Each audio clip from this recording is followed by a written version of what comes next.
Tras la Segunda Guerra Mundial, la comunidad internacional ha establecido un régimen legal vasto para evitar la comisión de atrocidades masivas.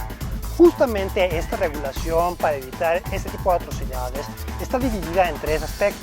Primero, la obligación de los estados para prevenir las comisiones de atrocidades masivas. Segundo, la obligación de los estados para detener la comisión de las mismas. Y finalmente, la obligación de toda la comunidad internacional para sancionar de forma individual a aquellas personas que participaron activamente en la comisión de dichos ilícitos y para establecer sanciones en contra del Estado que también cometió los mismos. Justamente aquí vemos un desarrollo por parte del derecho internacional donde se van a conjugar lo que sería la normativa de responsabilidad estatal, el derecho penal internacional y una interpretación moderna que está habiendo respecto a la comisión de atrocidades masivas de carácter histórico. Antes de entrar a este último aspecto, es muy importante explicar cada una de las obligaciones que tenemos en las diversas etapas para la prevención de las atrocidades masivas. En un primer momento había yo comentado que la primera obligación que va a surgir por parte de los estados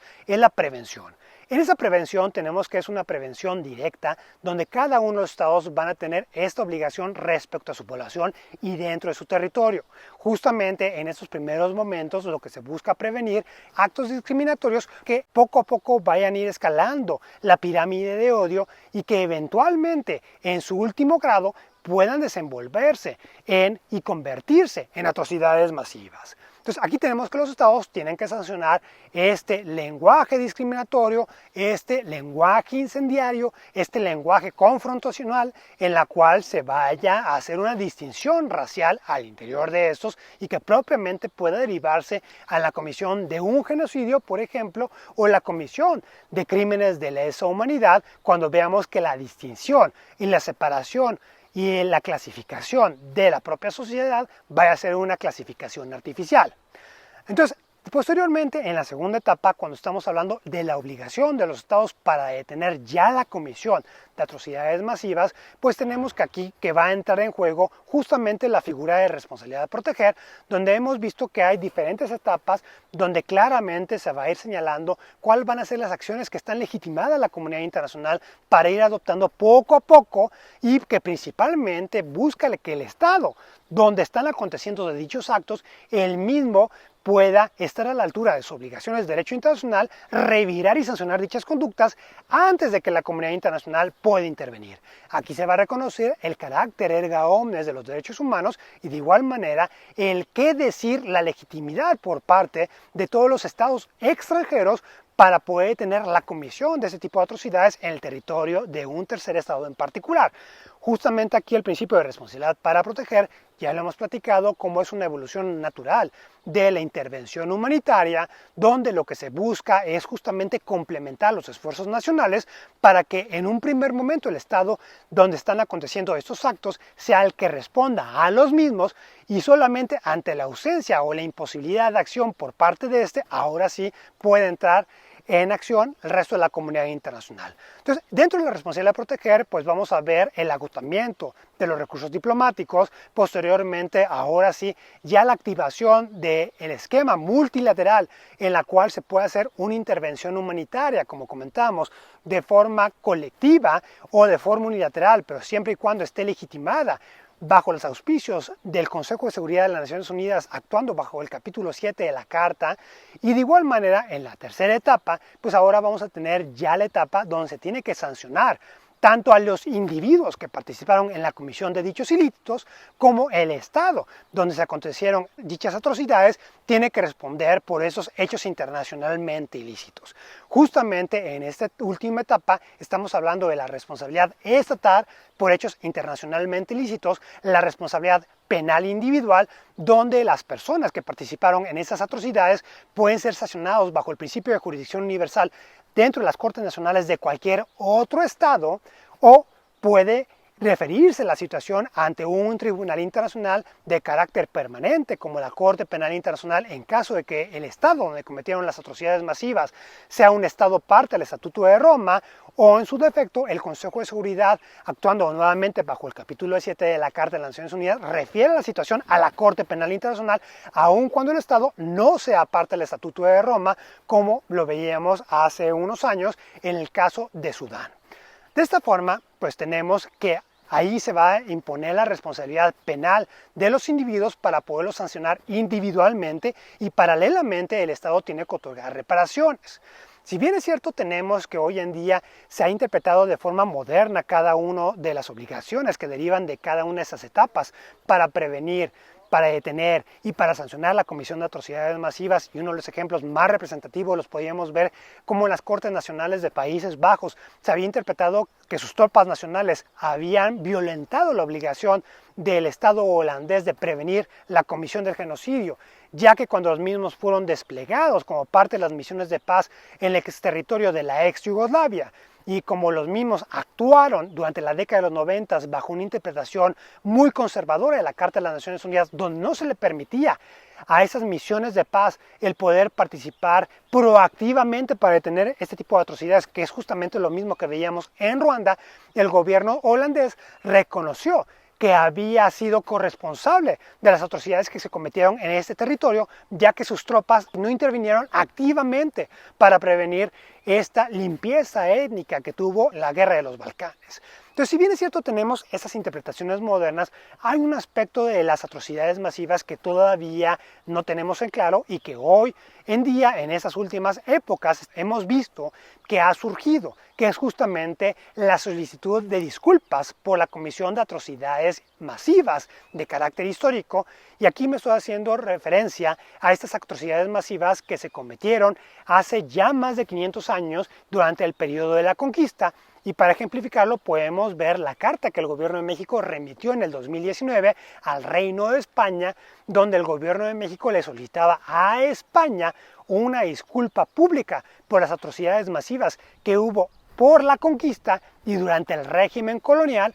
a todos los pueblos originarios de dichos territorios, y justamente se buscaba que esta disculpa se fuera otorgada en la conmemoración histórica de los 500 años de la caída de la antigua Tenochtitlán. Entonces, de esta manera se vuelve muy interesante el estudiar esta solicitud del gobierno de México bajo el derecho internacional, primero para poder determinar si hay una obligación del derecho internacional actualmente que obligue a los países que fueron colonias para otorgar reparaciones o otorgar satisfacción en forma de disculpa, y para poder determinar cuál es la regulación del derecho internacional hace 500 años. Empezando por este último punto, es muy importante destacar que el derecho internacional en ese entonces todavía no se repudiaba este tipo de conductas como atrocidades masivas. Inclusive se permitía todavía que los estados solucionaran sus conflictos internacionales a través de la guerra. De igual forma se reconocía la conquista a través de enfrentamientos bélicos como una forma legítima de adquisición de territorio,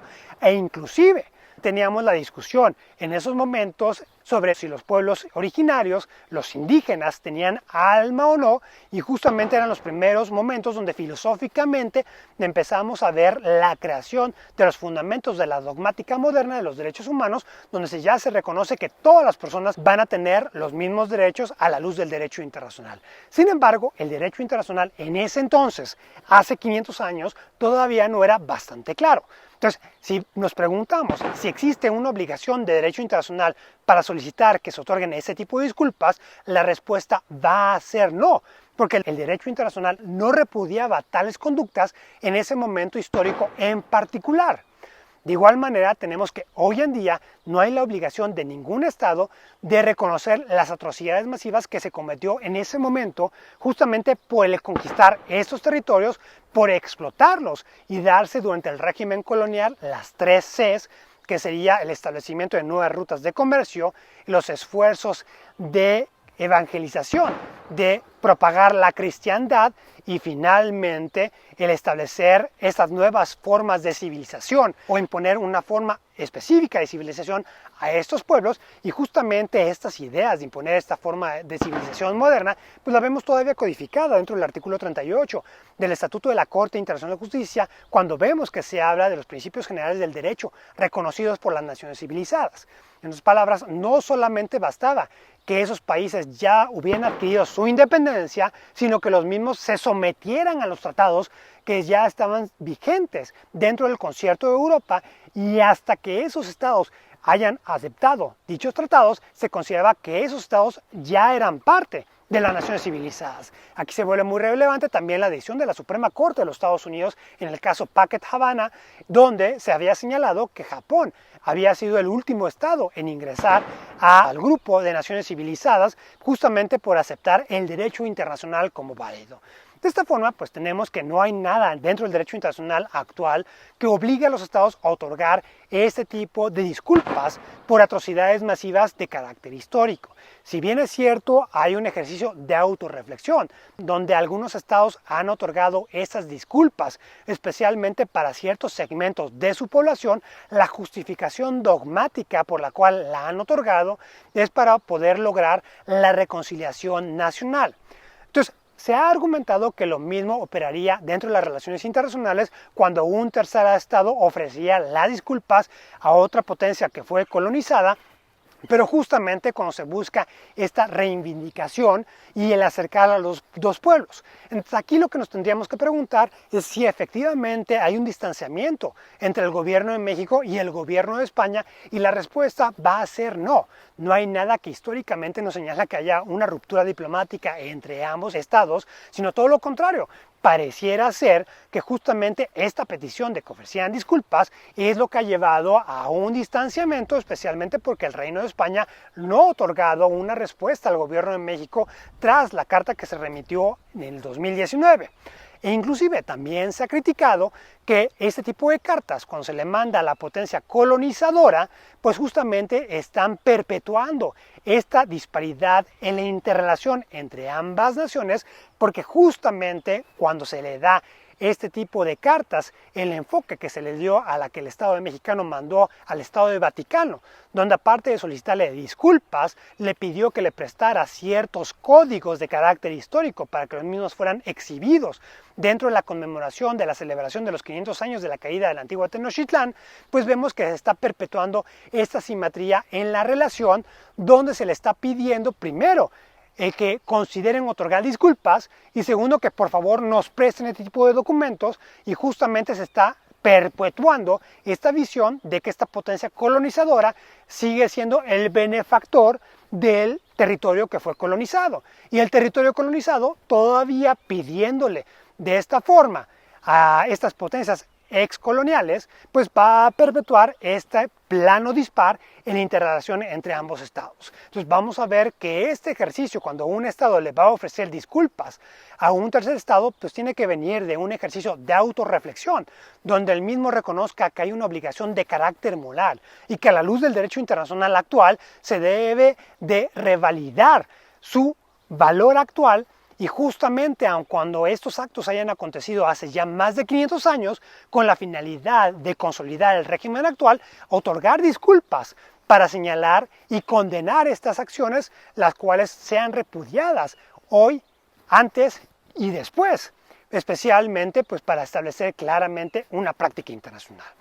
Sin embargo, como comentábamos hace un momento, una consecuencia lógico-jurídica después de que hubiera este tipo de disculpas es que pudiera darse después de este acto unilateral de carácter volitivo, del cual pueden derivar obligaciones del derecho internacional, legitimación para algunos de los descendientes de esos pueblos originarios, el cual pudiera acudir a alguna de las cortes nacionales de los países que fueron expotencias colonizadoras para solicitar el otorgamiento de reparaciones económicas, que sería propiamente la compensación que se debe otorgar, porque justamente se ha reconocido que las potencias colonizadoras hoy en día han obtenido este estatus de países desarrollados justamente por la explotación sin límites que hicieron de las excolonias. Aquí vamos a ver que esta explotación no solamente fueron de artefactos de carácter histórico, sino también de recursos naturales, donde al extraer todas las riquezas de esas colonias, pues se pudo tener el grado de desarrollo actual que tienen estos países.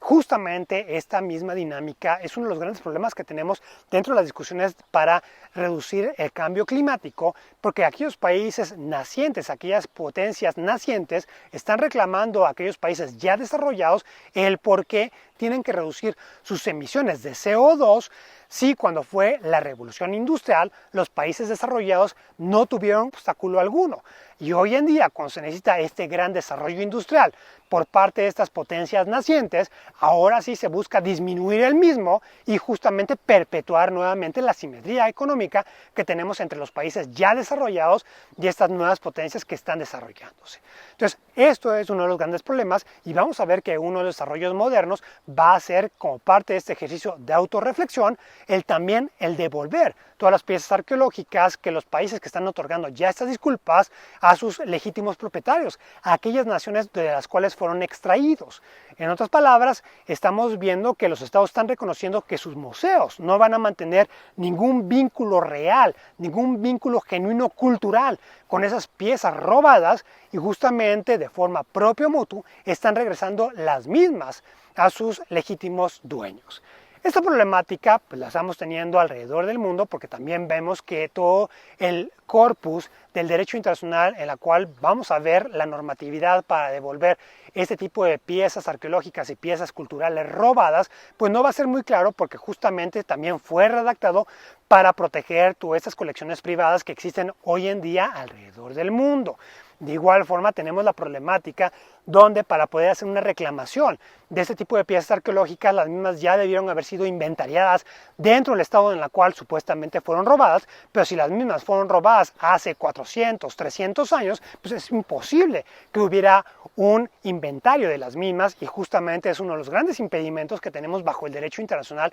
moderno actual. Entonces, como ustedes pueden ver, hay varios aspectos en los cuales podemos tener como vertientes y como consecuencias, en las cuales si el gobierno de España ofrecía una disculpa al gobierno de México por las atrocidades que se cometieron hace 500 años y durante todo el periodo que duró la colonia, pues tenemos que pudiera haber repercusiones justamente por el carácter evolutivo del derecho internacional, especialmente por el avance de la dogmática de los derechos humanos, donde a la luz de la Convención Europea de los Derechos Humanos, aun cuando el gobierno de México señalara que no iba a haber una reclamación posterior para una compensación económica, sí pudiéramos ver que a través de este eventual acto unilateral donde el gobierno de España otorgará disculpas, pudiera legitimarse activamente a algún descendiente de los pueblos originarios que viven en México que pudiera acudir a cortes españolas para solicitar y reclamar una eventual reparación.